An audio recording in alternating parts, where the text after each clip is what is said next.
Okay. Can we go ahead? Yeah, go ahead.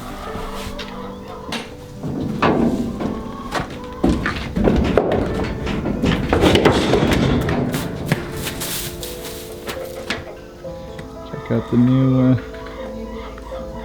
digs. They are cool looking animals, my goodness. Yours were the ones across the street from McNutt for a while in that like real swampy area, right? Yeah. We'd drive by them and we'd always slow down. They look so cool down in that swampland, you know, they just, yeah. Like they'd be on the highlands, look at their faces. And like, Hey, checking the new boy out. Because they think it's like the AI guy or that, but this is Cool. like this.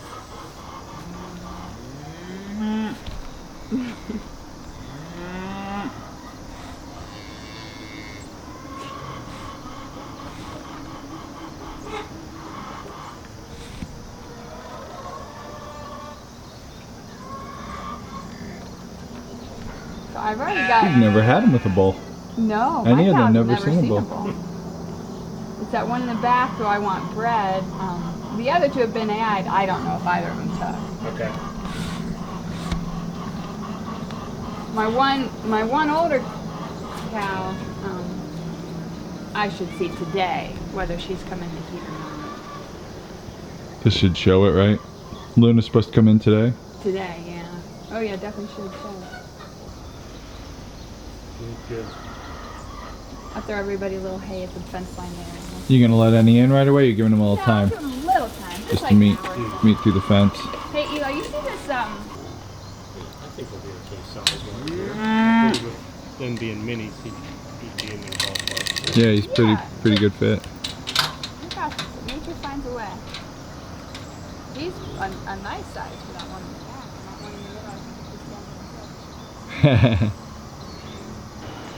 He was the most mischievous. He figured out that his horns were insulated. Oh, no on way. the fence. The line and get Oh, Oh, look at that. that's not good. Well, good thing he's here. Do you know how much you charge for this mini jersey suit? It's like $80 a straw. Is that right? Plus shipping? That's why I'm down to my last straw. My AI guy said, Yeah. and I'm like, what? It's the last straw, literally. Really? I wonder if that's where that saying came from. I can't afford any more souvenirs. Sure. I'm Eli Mack from Mack Farms in Brush Valley, Pennsylvania.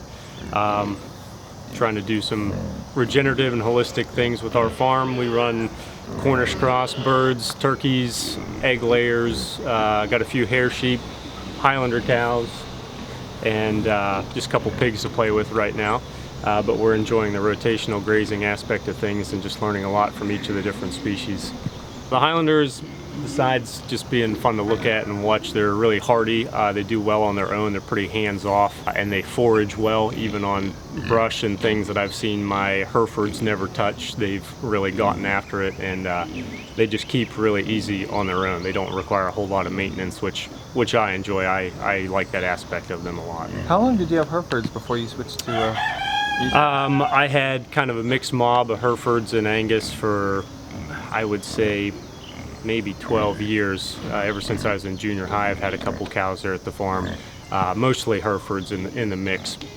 A couple interesting differences, like I said, the Highlanders will eat brush and shrubby stuff that the Herefords didn't, and the Herefords always had designated water crossing points that they always went to. The Highlanders are like ATVs; they'll just go wherever they want to, up the bank, down the bank. They don't really care. So, Have you switched completely to just Highlanders? yeah, I have one Hereford steer left in the group, and now I have an Angus heifer that I brought along from a different pair. So they're the they're the oddballs in the group right now, yeah. I have quite a few beef customers, can't keep up right now, but I got some terrific customers. They're always looking for ground beef or quarters, special cuts, anything like that. Yeah, they're pretty lean. We're doing all grass-fed over there. It's very lean, pretty high quality. It's probably in that 93, 96% range as far as fat content goes. But everybody I've talked to and customer feedback, everybody likes it. I'm not raising elephant cows. They're not super huge on the frame, and they're a little bit slower to mature, but it's pretty good quality stuff. And I just really enjoy the grazing aspect of keeping up with our property, and I think that they're the right tool for the job right now. I think with the grass-fed, there's definitely a niche and a desire for that right now. So with that, that kind of drives the prices more than anything. But I do think if you're somebody that's on social medias or putting yourself out there, kind of a unique breed like a Highlander, they look cool, they're different, they stand out. I think that's something that helps kind of get you out there in front of people. I get more comments on the Highlanders than anything else. So I think people enjoy seeing that, and that helps put you on the map as far as building customers. You got some pretty cool Highlander pictures. I love those pictures. They're cool. I like them a lot, yeah.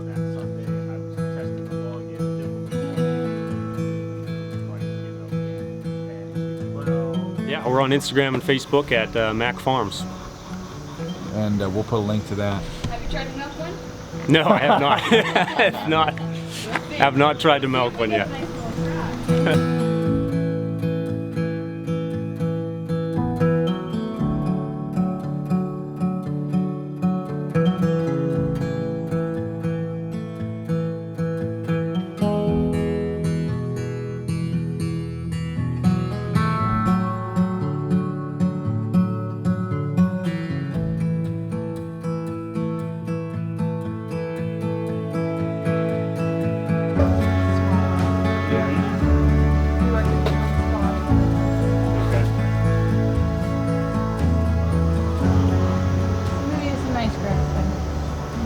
How so?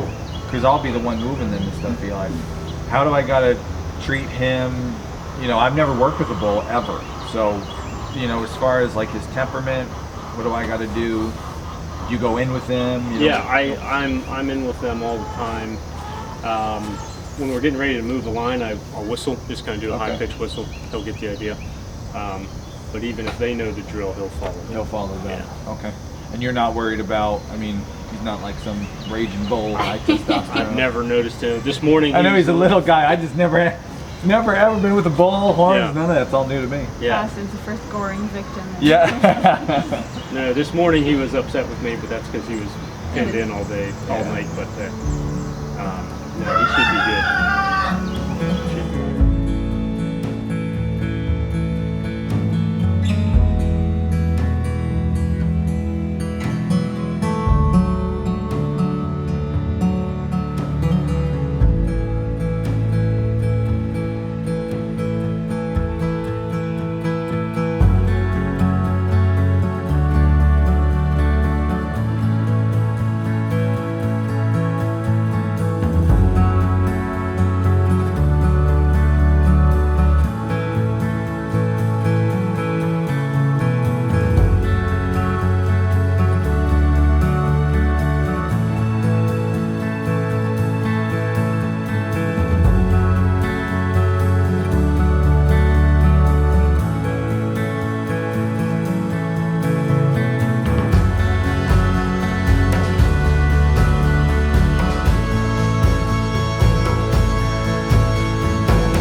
He is local.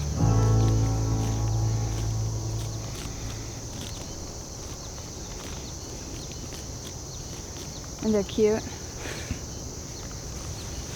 That's my good reason. I wonder if that's too high for him.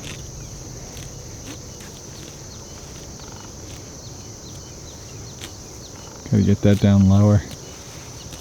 Or just move them. Better to. Move this weed. Our weed fence post. Oh, is that why? It's up so high.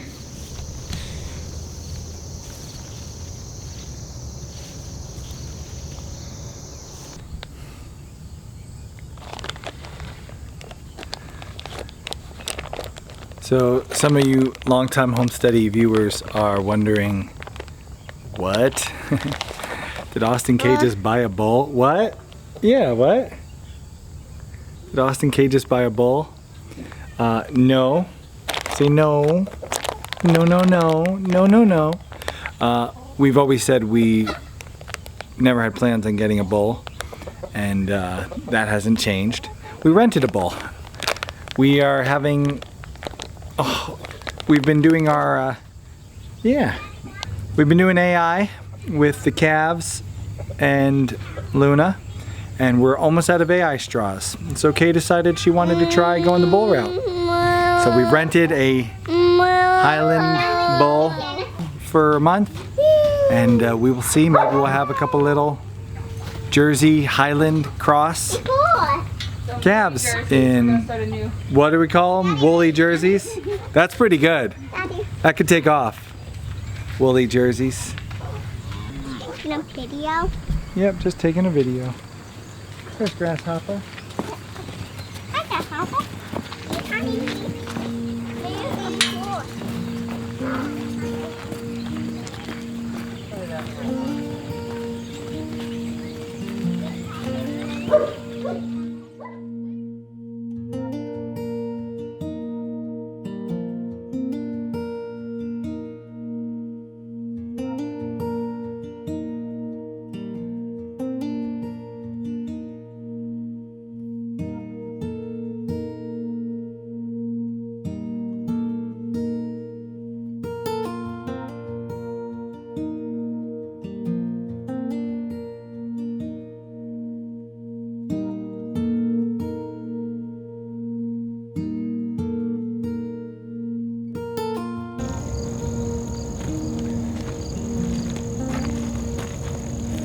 I made this movable hoop house structure for the cows for a shelter years ago. Some of you watched this video, you can click here.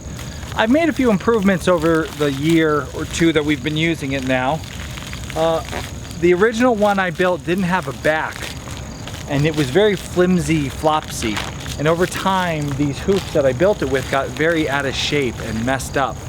So just this last week, I went and pounded it back into shape. I got the hoops in a nice arch there. And you'll notice I attached on the back of it one of those Tractor Supply gates. We put it right on the back there. And that adds some structural rigidity that keeps these hoops from getting collapsed on themselves. So that was one benefit. Also, it would be nice for working with animals like sheep because you'd have a place to catch them up in. I put a cross brace with some, that's a ratchet strap just to kind of pull the top in and give it a little extra support at the top. And then the last thing I did to kind of make this thing better, I added some pipe insulating foam. That is because you put a tarp on those, but the rough edges of the metal cattle panels will wear holes in your tarp. So now I got that pipe insulation foam that wraps around all the sharp edges, and hopefully it will keep that thing from wearing holes in the tarps, because this one, the tarp, within 1 calendar year, the tarps were destroyed from it, which isn't horrible. Still, I'd rather not have to replace every year tarps. All right, that looks a lot better.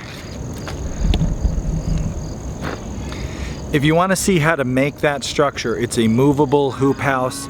It's been used on our farm to give cows shade and rain shelter, give sheep shade and rain shelter. We're actually going to be using it now as a hay bale feeder for the camels.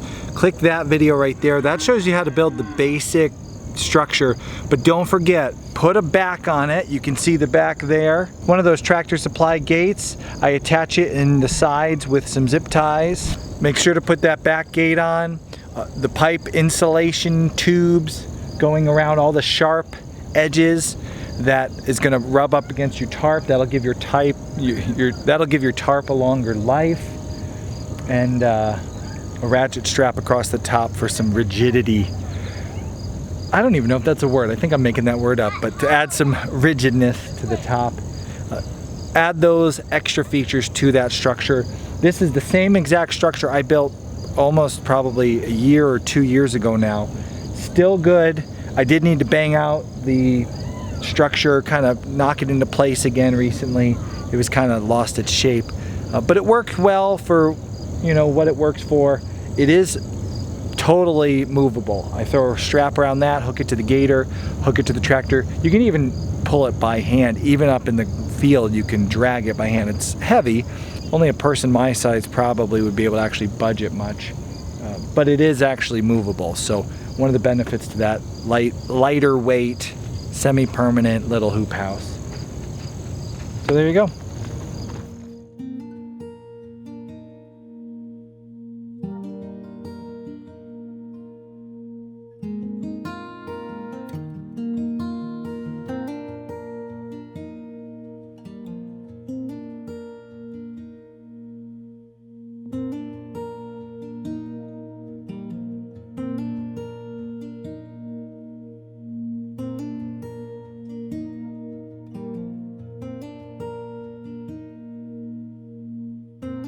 He has not been very active today. He has been hot today, poor guy. He has a tiny head. He has a tiny head. He's been staying in the shade. So the first cow that would be coming into heat would be Luna. So I've got the calves separated tonight. The calves. The heifers. The heifers separated tonight, so I can milk her in the morning. I'll keep her out with him tonight though, in case when it cools down he feels.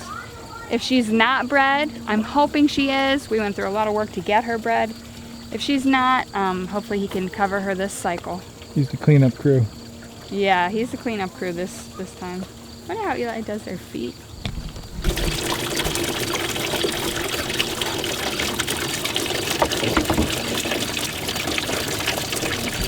Say moo. What does a cow say? Yeah. If you want to pasture your animals, rotationally graze, move them every single day, I know you're going to enjoy following Eli on Instagram. Click on the link that just popped up in the upper right corner there. That'll take you to Eli's Instagram account, where every day he shares his stories from his farm, moving animals like these highland cows out in the grass to new pasture daily. He has a great Instagram feed. He's at about 650 followers. I'd love to see if we can get him close to 1,000 followers. I think we can. There's enough people watching this video. So click right there and give him a follow. You won't regret it.